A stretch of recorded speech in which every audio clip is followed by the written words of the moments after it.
अक्टूबर 2024 BRICS summit में India ने announcement किया कि फाइनली चाइना के साथ लाइन ऑफ एक्चुअल कंट्रोल पे पेट्रोलिंग के लिए उनका एक एग्रीमेंट हो गया है। तो क्या अब इस एग्रीमेंट के बाद हिंदी चीनी भाई भाई का स्लोगन फिर से सुनाई देने वाला है? यह स्लोगन 1950s में बहुत पॉपुलर था, जब भारत के नए नए प्राइम मिनिस्टर जवाहरलाल नेहरू और चाइना के नए नए लीडर माओ जेडोंग के बीच एक दोस्ती की शुरुआत हुई थी। लेकिन 1960 तक ये स्टोरी बिल्कुल बदल गया, जो आगे जाके 2020 की गलवान वैली क्लास जैसे इंसिडेंट्स के कारण बने।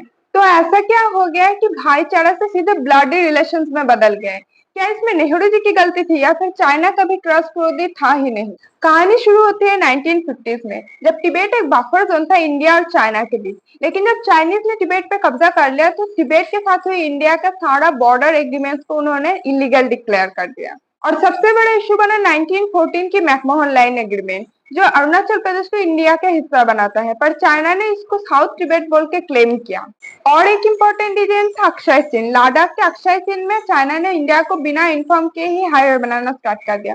और जब इंडिया को इसके बारे में पता चला तो जवाहरलाल नेहरू जी ने इसको अपोज किया, लेकिन चाइना ने तब कहा कि अक्षय चिन्ह तो हमेशा से ही उनका ही हिस्सा था, और इससे डिस्प्यूट और ज्यादा गहरा हो गया। शुरुआत में तो नेहरू जी ने कोशिश की कि इशू पीसफुली रिजॉल्व हो जाए, लेकिन जब बात हाथ से निकल रही थी तो फिर 1960 में उन्होंने फाइनली फॉरवर्ड पॉलिसी की लॉन्च की, जिसके तहत भारत के फोर्सेस को बॉर्डर एरियाज तक बढ़ाया गया। लेकिन जियोपॉलिटिक्स में कभी दुश्मन को लाइटली नहीं लेना चाहिए। नेहरू जी की मिलिट्री प्लानिंग बिल्कुल भी स्ट्रांग नहीं थी, जबकि चाइना ने पक्का प्लानिंग कर रखी थी, पहले से ही अटैक की। 1962 में चाइना ने इंडिया पे अग्रेसिवली अटैक कर दिया, जो इंडो चिनो वार के नाम से पॉपुलर है। शॉकिंगली हमारे इंटेलिजेंस एजेंसी ने पहले से ही इस वार की वार्निंग दे दिया था, लेकिन नेहरू जी के एडवाइजर ने इस वार्निंग को सही तरीके से लिया ही नहीं, और इस वार को जनरल बीएम कॉल के हाथों सौंपा गया, जो एक्चुअली में ऐसे माउंटेनियस कंडीशंस में वार के लिए ट्रेंड ही नहीं थे। और भारत की जो मिलिट्री थी वो ऐसा सीवियर वेदर एंड हाइट में वार के लिए इक्विप्ड भी नहीं थे। ऐसे ही कई गलतियों की वजह से इंडिया को एक बड़ा लॉस फेस करना पड़ा।